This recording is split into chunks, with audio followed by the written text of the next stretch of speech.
Ou après, Zapré. Caribou sur le podcast Ça, c'est Mayotte. Ici, on raconte, ici, on parle de nos vécus sur l'île au parfum.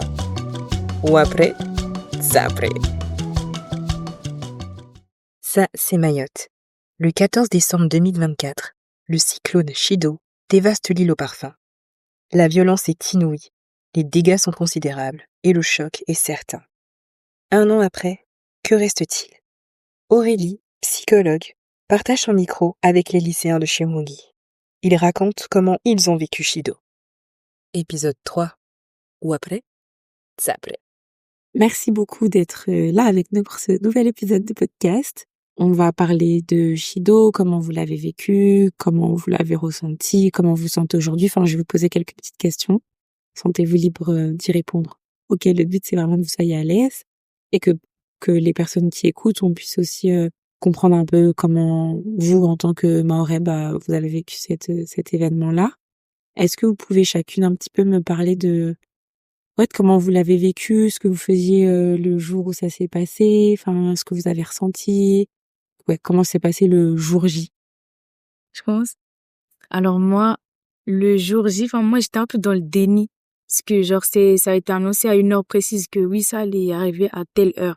Mais sauf que ça n'arrivait pas du coup justement. Moi j'étais sur Snap, on parlait avec les copines et tout, et d'un coup, il y a plus de courant, il y a plus de réseau. Et après mais on était quand même toujours dans le déni.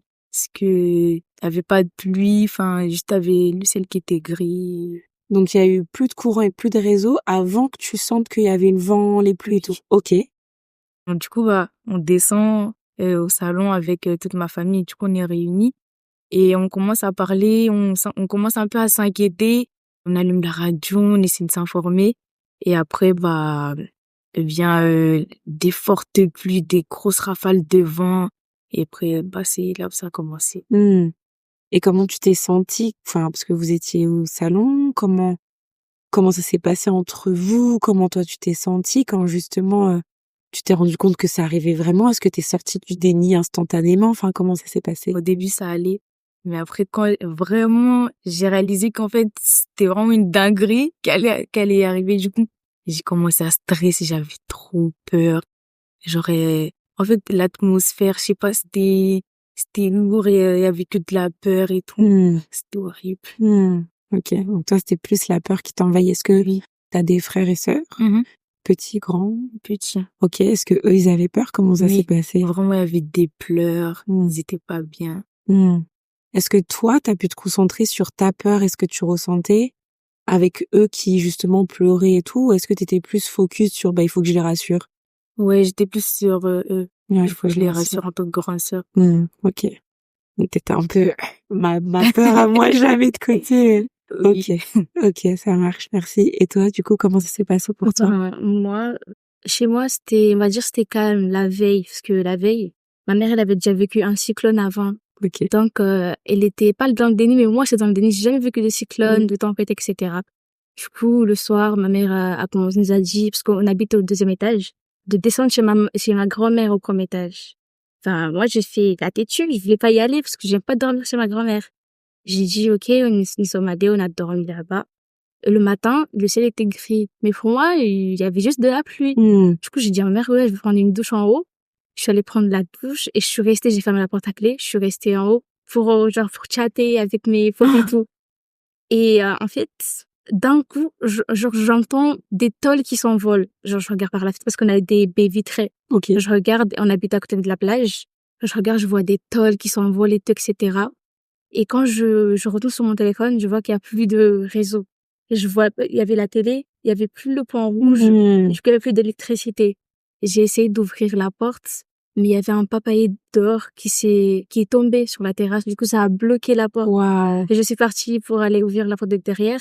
Mais il y avait un truc là, c'est un truc, là, on pose tout ce qui est habillé, etc. C'était derrière. Sèche-linge? Oui, non, c'était comme un meuble, mais là, on dépose des habits de la maison. Ok. Mais il est tombé, il a bloqué la porte de derrière. Du coup, je suis restée jusqu'à 15h. C'est là où il y avait... Toute seule dans la toute maison seule dans la maison haut. du haut, oui. Hmm. Et c'est là où il y avait des agents de la police municipale qui sont venus, ils ont enlevé tout ce qui est l'arbre, etc. Il y avait aussi le toit de ma voisine qui s'était envolé et c'était, genre les tôles, c'était sur les escaliers. Du coup, il n'y avait pas de passage pour passer. Et j'ai essayé d'appeler ma mère, mais il n'y avait pas de connexion. Je suis sortie et quand je suis sortie, j'ai vu que ma mère était en pleurs parce que elle me rejoint, genre j'étais pas disponible. Ouais. Elle essayait de m'appeler, etc. Elle savait pas comment j'allais. Et elle a commencé à me crier dessus et tout. Elle m'a dit, ouais, je t'ai prévenu de rester en bas, t'as pas voulu, etc. Ben, à la fois qu'elle pleurait, c'est là où j'ai commencé à réaliser que, genre, nous sommes dedans. Et quand je regarde autour de moi, je vois pas de végétation. Je vois les arbres, je vois les cocotiers. On dirait qu'ils étaient, on va dire folles, mais pas folles, en fait. Il y avait plus rien, plus rien. Il y avait les arbres, parce que j'habite à côté du cimetière. Ok. Ben, il y avait les arbres du cimetière. On voyait tout, même les tombes et tout. Avant, on voyait rien. Mais maintenant, on voyait tout. Et on voit que la mer avait changé. Elle était plus boueuse et il y avait une sorte de fumée qui en dégageait, en fait. Il y avait une fumée, etc. Et quand genre, je pensais que l'électricité allait revenir. Mais après, quand j'ai réalisé qu'il y avait plus d'électricité, c'était vraiment un cauchemar. Wow. Parce que j'ai pas l'habitude d'être dans le noir, il y avait pas d'eau. Et la nourriture, c'était galère, etc. Pour se déplacer. J'ai vu que la pluie, non, je souhaite ça à personne, même en pire ennemi. Alors, c'était dingue. C'est incroyable, toi, parce que t'as vraiment vécu ça. Parce que ça, quoi, ça a commencé vers 9h. Donc, t'as vécu ça de 9h à 15h, toute seule, enfermée, incapable de sortir. Oui. Comment tu t'es sentie? Au début, j'étais un peu stressée parce que j'avais peur qu'un tôle vole vers la baie vitrée et la casse. Du coup, je suis restée, j'ai essayé d'ouvrir, j'ai même des vidéos, j'ai ouvert la fenêtre pour voir, mais il y avait tellement de vent, il y avait un son bizarre, c'était aigu, bizarre et tout. J'ai dû fermer la fenêtre, je suis restée là. Je voulais pleurer parce que, je sais pas, j'avais une angoisse bizarre, j'avais une boule au ventre, mais je suis restée là, toute seule, sans rien, sans connexion, sans téléphone, sans télé, jusqu'à 15h. Et t'as pleuré finalement ou pas? Oui, j'ai pleuré quand j'ai vu ma mère pleurer. Ah, ok. Donc, quand t'étais toute seule, t'as pas pleuré du tout. T'es restée stoïque, je dois m'en sortir, il faut que je reste concentrée. Est-ce que vous deux, est-ce que vous avez cette notion de peur qu'il vous arrive quelque chose, qu'il arrive quelque chose à vos familles ou pas du tout? Oui. Enfin, moi, quand ça a été vraiment fort, il y avait vraiment du vent, on entendait les arbres qui tombaient. Moi, je me suis dit, c'est bon. Je pense qu'aujourd'hui, il va tout Today is the day. Ok. Moi, c'est pareil. Parce que moi, faut voir que avec les séismes et tout, je pensais pas que la maison était solide. Genre, j'avais tellement peur que la maison s'écroule. Ouais. Sur moi aussi. En plus, il y avait des étages. Il y avait 3 étages. Notre bâtiment a 3 étages. J'avais tellement peur quand j'ai entendu le boom de la toiture. C'est là où je me suis dit, c'est fini. C'est fini. Ouais. C'est là où j'ai commencé vraiment à avoir peur, à paniquer. C'était mon dernier jour sur Terre. Mais après, voilà, c'est un sorti. Comment vous vous êtes apaisés dans ces moments-là? Parce que on peut pas voir, mais à un moment, tu fais le signe de ton cœur qui s'emballe quand même. Comment, toutes les deux, dans vos situations respectives, vous avez réussi un petit peu à redescendre après cette panique, en fait, ces angoisses, ces peurs? Comment vous avez réussi à vous apaiser? Moi, j'étais curieuse. En fait, je voulais se voir, ouvrir la porte et aller regarder pour me rassurer. Parce que dehors, enfin, tant que ça commence à se calmer, bah, moi aussi, ça me rassure un peu. Donc, je voulais juste jeter un coup d'œil 2-3 fois. Et après, ça a commencé. Quand j'ai vu vraiment que ça s'est arrêté, il n'y avait plus rien. Il y avait même, enfin, mes voisins qui commençaient à sortir dehors, je me suis dit que ça va. Ça va. Ok. Quand t'as vu, du coup, que tout s'apaisait finalement autour de toi, toi, intérieurement, t'as réussi à t'apaiser. Ok. Et toi? Ben, moi, c'est quand j'ai vu mon père rentrer. Parce que ce jour, mon père n'était pas à la maison. Waouh. Mon père n'était pas à la maison. Mon père était parti au travail et tout. Du coup, il a pas pu rentrer. Et parce que n'avait aucune nouvelle de mon père, aucune nouvelle. Du coup, on est resté là. On savait pas s'il allait bien ou pas.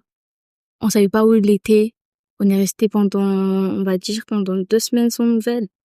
2 Oui, parce semaines. qu'il pouvait pas circuler avec sa voiture. Du coup, il allait à pied. Il allait à pied jusqu'à revenir à nous, on habite à Winnie. Il était même pas à Winnie. Du coup, c'est quand j'ai vu mon père à la maison où j'étais calme parce que ma famille allait bien. Hmm. Mais avant ça, Mais il y avant, avait non. toujours la peur que, Oui, oui, mon papa, oui, enfin, mon père. ouais, ok. Ça a dû être 2 semaines hyper intenses pour toi. Toi, du début à la fin, Vraiment. tu vis ça toute seule, il n'y a pas ton père.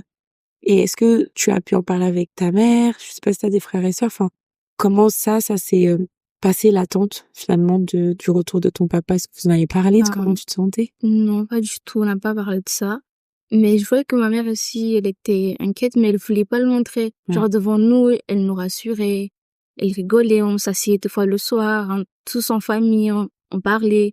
Mais elle abordait jamais le sujet de mon père, genre devant nous. Elle disait jamais si on voulait voir notre père ou quoi que ce soit. Et c'était mon petit frère que je considère comme mon cousin. C'est mon cousin, mais c'est mon petit frère à la fois.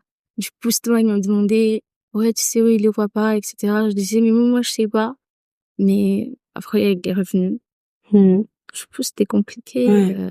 de parler de ça avec ma mère. Ma mère ne disait jamais que, genre, votre père va bien. Mais elle avait pas de Mais elle nouvelles. savait pas, Oui. ouais. Et vous aviez pas forcément d'espace pour justement parler de comment vous vous sentiez, votre peur, vos angoisses. On n'a pas parlé. Hmm. Est-ce que toi, tu as eu un espace pour parler de justement sur le moment, comment tu as eu peur, même après? Finalement, est-ce que vous aviez ces espaces avec vos familles, avec des amis? Alors Par oui, moi un peu parce que mes parents, enfin, ils m'écoutent vraiment, genre, ils sont vraiment là à l'écoute et tout. Donc oui, on a pu se confier et donner chacun notre avis sur comment on a vécu le cyclone. Tout en OK, ça va. OK. Et toi, du coup, Non. non? Est-ce que tu aurais eu besoin d'avoir un espace justement, Je sais pas, mais oui. Mmh.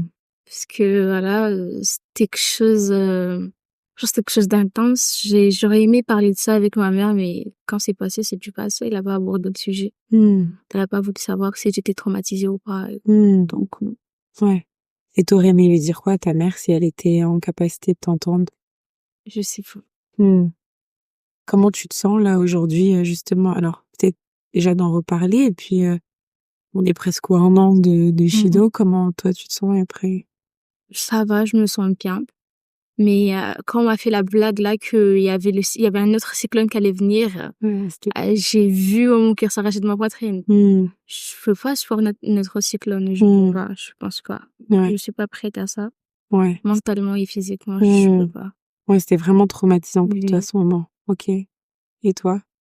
Bah moi aujourd'hui ça va, mais je pense que physiquement et mentalement je suis trop fatiguée. Par exemple, vu que il y avait le cyclone, bah du coup les cours ils étaient vraiment décalés, on avait vraiment beaucoup trop de vacances et jusqu'à maintenant, enfin j'ai la flemme des fois de travailler. Je suis fatiguée alors que je me repose beaucoup, mais je suis trop fatiguée. Mmh. Et genre là de voir que le mois de décembre arrive et tout, il y a de fortes pluies. Moi ça me fait trop peur. Genre je sais Mmh. pas ce qui arrivera plus tard. Est-ce qu'il y aura plus pire que genre Mmh. moi je sais pas, moi j'ai trop peur. Genre OK. plus on avance, plus Ouais, plus t'appréhendes finalement de sereine. ouais. Parce que là, on entre dans la saison cyclonique, c'est ça? Oui, Donc finalement, exactement. c'est tous les ans déjà que Mhm. potentiellement, il peut y avoir des cyclones et des tempêtes. Vous, c'est votre première fois à le vivre vraiment, si intensément. Donc il y a toujours cette crainte de, bah, imagine, on le revit. Mmh. Mmh. On peut plus le revivre ça Ouais. parce qu'on sait que Maïd va pas tenir. Mmh. On peut plus. Si on a survécu à Chido, on va pas survivre à un autre cyclone. Mmh. Ça sera fini, ça sera la fin de Mayotte. Enfin, Mmh. surtout que quand tu vois que enfin ta maison, genre vu qu'il y avait des grosses rafales de vent, ça bougeait de partout, les toits qui sont, enfin, tu te dis que c'est passé trop vite pour pouvoir reconstruire ta maison, la Mmh. rebâtir pour C'est être vrai. prêt pour un Oui. autre cyclone justement. Oui. C'est comme si finalement vous n'avez pas eu le temps de consolider, de refaire en fait carrément pour reconstruire de manière beaucoup plus solide. Il n'y a pas eu ce temps de OK. Et là aujourd'hui, comment tu te sens? Alors comment vous vous sentez de reparler de ça là? Maintenant là, j'ai la boule au ventre, Mmh. pour l'avouer. Mais ça va. Mmh. Moi pareil, hein. Ouais. Mais ça me rend, je sais pas, ça me rend nostalgique. Moi Enfin, aussi. Mmh. enfin, j'ai l'impression un peu comme un sentiment de mélancolie. Enfin, je sais pas, c'est pas agréable. Mmh. C'est Mmh. un peu bizarre. Qu'est-ce qui vous Parce que je sais que, je le dis un peu tout le temps, mais parce qu'on m'a expliqué qu'il y avait eu une sorte de cellule de crise, entre guillemets, qui avait été mise en place quand vous êtes retourné à l'école. Le fait de pouvoir parler à quelqu'un pour un peu évaluer les dégâts et les pertes. Est-ce que déjà, il y a eu la possibilité de parler peut-être à des psychologues ou autres? Et est-ce que ça vous aurait aidé d'avoir un espace, peut-être surtout toi, vu que t'en avais pas, mais pour pouvoir justement parler de comment vous vous sentez? Moi, personnellement, enfin, je ne pense pas, enfin, parce que quand on est revenu à l'école, c'est plutôt, voilà, on te passe un papier, tu écris ton ressenti, ce que t'as pas chez toi, et puis voilà. J'ai pas vraiment ressenti le fait que, enfin, ils voulaient vraiment nous aider, et voilà, moi, c'est comme ça que je l'ai ressenti. Est-ce que tu aurais aimé avoir vraiment, parce qu'effectivement, quand on passe un papier pour recenser les pertes, on n'a pas le sentiment de compter ou que ce qu'on a vécu compte. Est-ce que toi, t'aurais aimé, ça t'aurait fait du bien d'avoir justement ce soutien aussi, de voir que vous comptez, que ce que vous avez ressenti compte et important? Oui, franchement, moi, ça m'aurait grave aidé. Peut-être que, en fait, ça m'aurait aidé aussi sur le fait que, on est tous fatigués, on en pouvait, enfin, moi, je sais pas, mais moi, ça m'aurait apporté un soutien, en tout cas. OK. J'aurais bien aimé qu'on me considère vraiment, genre. Ouais, te sentir considérée. OK. Et toi? Moi, c'est pareil, mais après, on est à Mayotte, hein. Donc, je me suis dit, bref, parce que comme elle, on est arrivé, on ne demande pas comment on a vécu et tout. On passe juste un papier. Est-ce qu'il y a eu une inondation? Est-ce que t'as tes cahiers? Genre, ils pensent qu'à l'éducation, au lieu de penser aussi à nous. Ils pensent pas à nos ressentis, ce qu'on a vécu, etc. Pour eux, c'était juste les cahiers qui étaient importants. Voilà. Du coup, mais moi, personnellement, pendant Chito, comme j'avais rien à faire, j'étais toute seule à la maison. Je faisais presque rien de mes journées. Ben, j'avais écrit mes ressentis et quand j'ai eu la connexion, j'ai envoyé par mail à ma prof de français de seconde qui est en métropole et je lui ai dit de lire mes ressentis sur des Kelly et Chido. Et la lune m'a dit, c'est très bien, continue d'écrire comme ça, tu vas cartonner pour le bac de français. J'avais le bac de français. Du coup, ça a motivé. Elle m'a aussi envoyé des livres par mail pour que je m'occupe et tout. Et c'est là où j'ai commencé à lire, j'ai pris la passion à lire. C'est génial. Du coup, ça veut dire que le soutien, toi, tu l'as eu d'une prof que t'avais qui était même pas à Mayotte. Oui. Qui était rentrée après Chido en métropole ou tu l'avais connue Je l'avais avant? en seconde et elle est partie avant même Chido. Elle connaissait même pas Chido. Ouais. Donc, toi, quand t'étais en première, vu que c'était un repère quand même pour toi et une personne de confiance, t'as pu lui envoyer tes écrits. J'ai envoyé parce que c'est elle qui a demandé de nos nouvelles. C'est la seule prof qui a dit à une prof comment nous allons. Genre, elle s'est souvenue de nous. Donc, quand j'ai vu le message de notre prof sur WhatsApp, comme quoi Madame Brézy demandait comment nous portons, ben, j'ai pris direct son mail et je lui ai envoyé que nous allons tous bien, etc. Et j'ai dit, est-ce que vous pouvez me relire ce que j'ai écrit sur mon ressenti sur Chido? Elle m'a dit oui. Et quand j'ai envoyé, elle m'a dit, c'est génial ce que t'as fait. Continue comme ça et tu vas cartonner au bac. Aussi. Nice. Ouais, donc t'as senti un vrai soutien. Est-ce que sans ce soutien, ça se serait passé pareil pour toi? Non. Après Chido? Je pense pas parce que j'étais démoralisée. Ouais. Moi, je suis une personne qui révise H24. Genre, mon éducation est comme ça. Je révise tout ce qui est études, tout ce qui est, je sais pas comment vous dire, mais je suis une personne passionnée par l'école. OK. Mais avec Chido, j'arrivais à rien faire. Un peu comme toi, voilà. J'avais même pas la mentalité de penser à mes cahiers. J'avais vraiment, je sais pas comment vous dire, je me sentais même pas aller à l'école parce qu'à chaque fois, quand c'était la rentrée, il y avait un truc qui allait arriver. Du coup, on avait perdu l'espoir d'aller à l'école. Ouais, pour moi, il y avait plus d'années de première. Je me suis vraiment fait à l'idée que c'est bon, la première, c'est fini. Ouais. Parce que la rentrée, c'est le 15. Avant de dire non, c'est plus le 15, c'est le 20. Le 15, c'est le 30. Du coup, j'ai décalu. J'avais plus d'espoir. J'ai dit, c'est fini pour nous maintenant. Ouais. Vous aviez plus de repères, en fait, Il fixes. y a plus d'école. Et quand on revient à l'école, il y a plus de profs. Certains sont tous partis. Waouh. Pas plus de profs. Du coup, on a fait avec. Et vous en êtes sortis? Oui. Parce que vous avez validé. On a validé le bac. Ouais. Et aujourd'hui, s'il y a un mot que vous aimeriez dire, que ce soit sur votre expérience, sur comment vous sentez là, comment, presque un an après, vous en êtes sortis malgré le trauma, Et attention, hein, quand je dis ça, ça veut pas dire que là encore, c'est pas encore traumatisant et qu'il y a pas tout ce qu'on peut appeler le stress post-traumatique qui peut se manifester de différentes manières, mais peut-être pour même les personnes qui vont vous écouter, que ce soit en métropole, que ce soit à La Réunion, que ce soit à Mayotte, est-ce qu'il y a un mot que vous avez envie de partager? Je sais pas, mais je dirais plutôt que, genre, pour dire que si on ne juge pas un livre par sa couverture, genre, si tu me vois, je rigole, je souris avec tout le monde, mais au fond de moi, j'ai toujours cette peur d'avoir un autre cyclone. J'ai toujours cette crainte de voir, je sais pas, un proche un jour mourir à cause des choses qui se passent à Mayotte, des catastrophes naturelles, etc. Ben, je dirais juste que, voilà, il faut être proche d'eux et, genre, leur demander comment ils se sentent et tout, prendre de ces nouvelles, au lieu de leur laisser s'isoler de leur côté, de chacun de son coin. Ouais. Ok. Donc de pas juger un livre par sa couverture parce que finalement c'est pas comment les gens se sentent Oui, à ouais. l'intérieur et de rester proche finalement des gens qu'on aime, prendre soin d'eux. Ok, super, merci. Est-ce que toi t'aurais un petit mot que tu voudrais dire? Peut-être juste le courage et le combat finalement. Parce que faut avoir le courage de se relever après tout ça. Ouais. Et voilà. Super. Ouais. Courageuse et se relever, avancer. Exactement. Merci beaucoup les filles, c'était hyper riche. C'est à Merci vous. pour votre partage et puis à très vite.